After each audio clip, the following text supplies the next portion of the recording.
Well, that was a nuisance phone call. A nuisance phone call and a pointless interruption. So I should be able to pick this up pretty quick. Where we are in the story. I have CRPS. I have a bad heart. I've had arrhythmia. I've had my heart shocked 4 times. Uh, so, and I'm dependent, chemically dependent on Xanax, which is a benzodiazepine. And I'm in the psychiatric unit. So on the last day that I'm in the psychiatric unit, I'm like, well, I'm out of pills, and this is my day that I'm supposed to get my refill when I come home. So if I call now, they're giving me my medications in the hospital. But if I call now, it'll be seamless. There won't be any.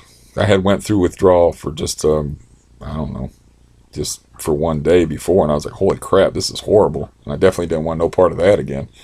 So um, I call from the hospital, and they're they're like, yeah, okay, we'll tell that to the doctor. And I get home at night, and there's no return call, and I'm like, well, that's not good. So I call in the morning, and they're like, okay, well, don't call us, we'll call you, more or less. It's like, we'll call you and let you know. And so I go through the whole day, and then the withdrawal really starts to hit in the middle of the day, and I'm really feeling bad. And you feel your brain's all freaking foggy, your blood's like all the blood like leaves your hands, and you're a little shaky. And I didn't have any vomiting with it or anything like that. The one time that I had it, like everything come out the other end, and that wasn't good.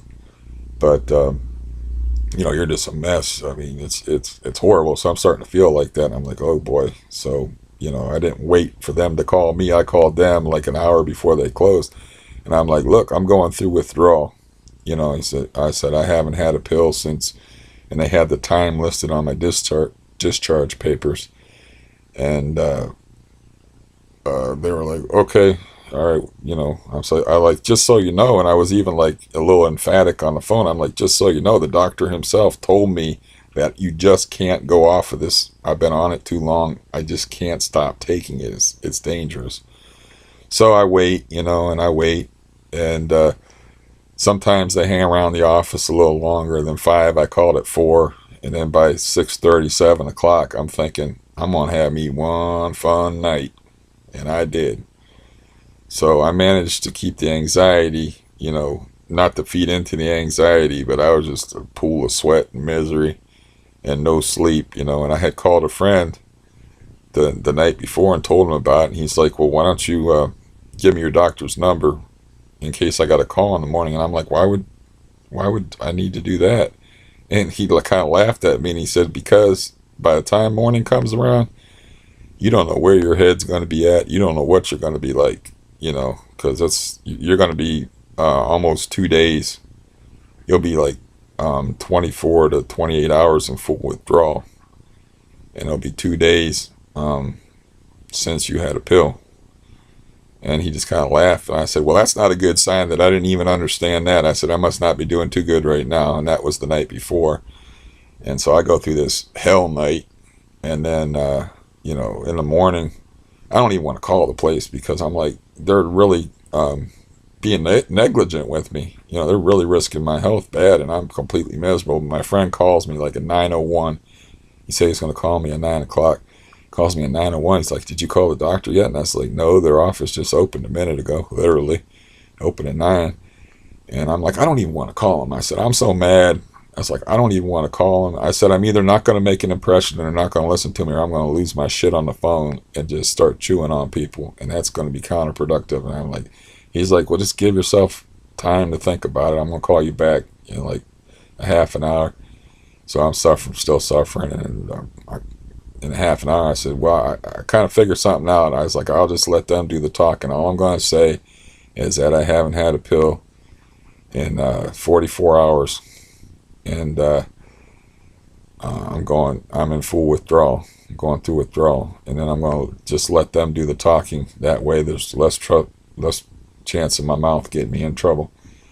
And they were like, oh, that prescription was ready yesterday. So they put me through that night of hell for nothing. So, they're like, we'll have that ready for you to be picked up.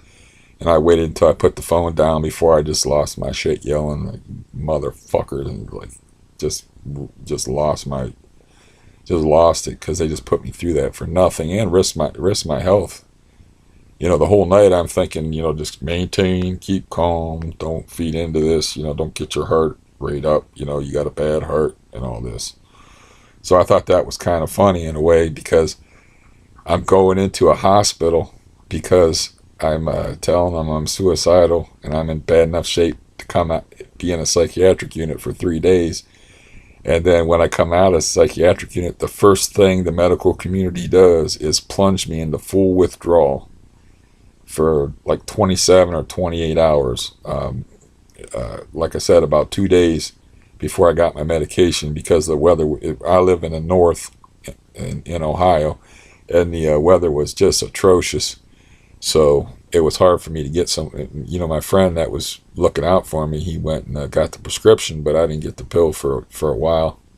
And then just to be manful or just to try to resolve some kind of dignity out of the situation, I didn't like reach for the pill bottle or shaky hands and take a pill in front of him. I sat there and listened to him talk for like a half an hour because I wanted to try to salvage some dignity out of it. But I was just thinking like, wow, I was like, that's a crazy story to actually have bad compromised health, go into a psychiatric unit, and they get you mentally well, and that puts you through mental hell. Right? They think you're good enough to release from, you'll be fine. They release you from a psychiatric unit, and the first thing they do is put you in full benzodiazepine withdrawal. Which, if anybody knows what that's about, that's some bad shit. The best way I can describe it is it's like being seasick. And if you've never been seasick, seasickness is like the flu, the puking flu squared, or maybe cubed even. It's like 2 or 3 times worse than the regular flu. When you have real honest to God seasickness, you just want to die. So it's like seasickness, except for your head's all foggy and you can't think clearly. Because, prolonged benzodiazepine use or Xanax use changes your brain chemistry. So I'm sorry about the interruption with the phone call, but yeah, that's something that happened to me last January. And I don't ever want that to happen again. But I lived through it. I'm still here. So, but yeah, I don't recommend, it's a horrible thing. Addiction and dependence, like I have a smoking thing, which I'm fine if I'm not around anybody smoking. But if I'm around somebody smoking, I'm like helpless. I'm going to want a cigarette, but I live alone. And if I'm not around anybody smoking, I'm okay if I'm not around it. But if I'm around it, I'm going to smoke. It's like, so, dependence is a horrible thing. I don't like being dependent on, I'm really a tobacco addict and like benzo, or specifically Xanax, but a benzodiazepine addict. And considering that I have CRPS, it doesn't seem like that big a deal to me. The thing they worry about with prolonged Xanax use is there's some kind of studies that link it to Alzheimer's and like premature Alzheimer's and memory loss and all that, But the alternative for me is not good. So I try to keep, I try to keep it under control and not abuse the stuff. And, I've been doing good with that. Because if I abuse the stuff, it's going to run out and I'm going to go through withdrawal. So that's a pretty good incentive not to abuse the stuff. And as far as finding that stuff through other channels besides the medical community, that's not particularly easy. And it's dangerous and it's expensive. And it's not really wise. So, but that withdrawal stuff, anybody that's fucking around with drugs, tobacco, alcohol, and stuff like that, they just want them to know that that dependent stuff is, I don't know if it's worth it, And the thing of it is, you never know.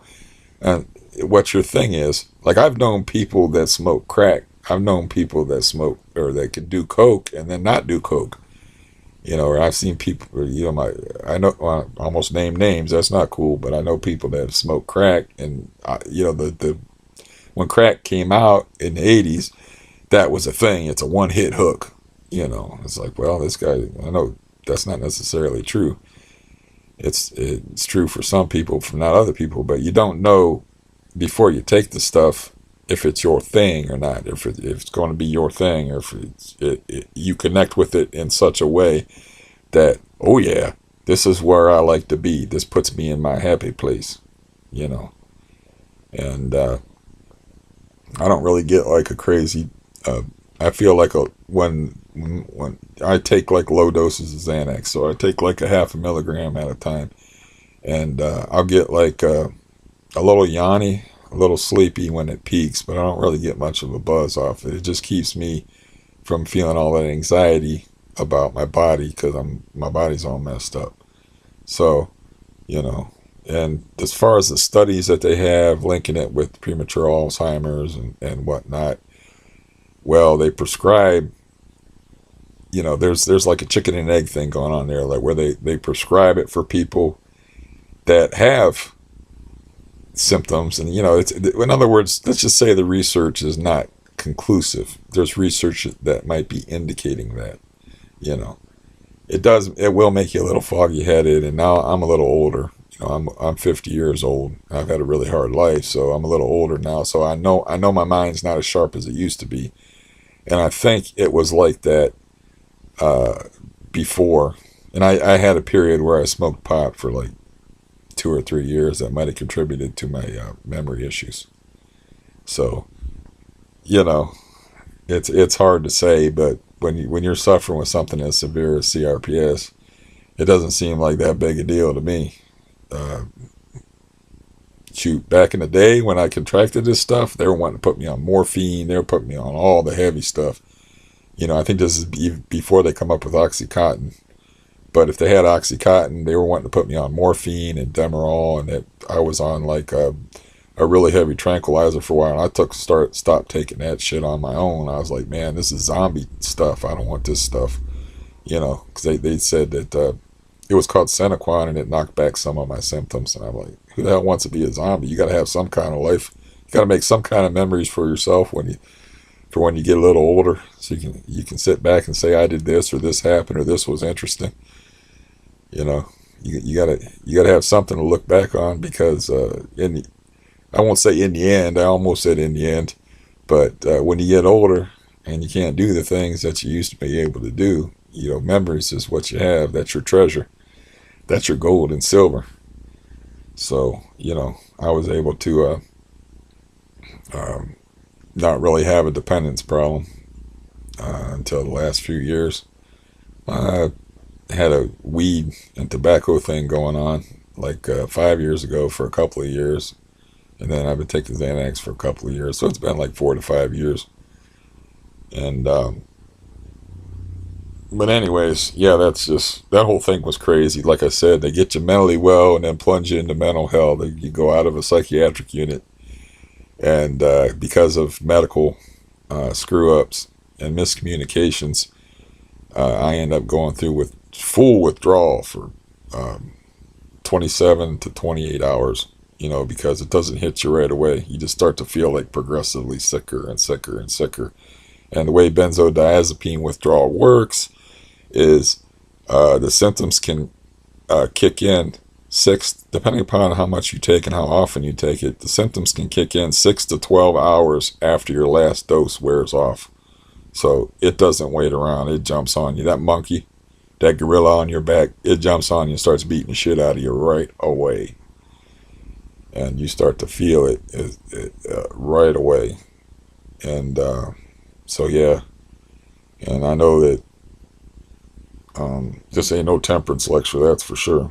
But I'm just saying, if I had a choice between dependence and not being dependent, not having to worry about when you're going to run out, or not have to worry about hanging around people that smoke, and You know, I would definitely choose not being dependent on things if you have that choice.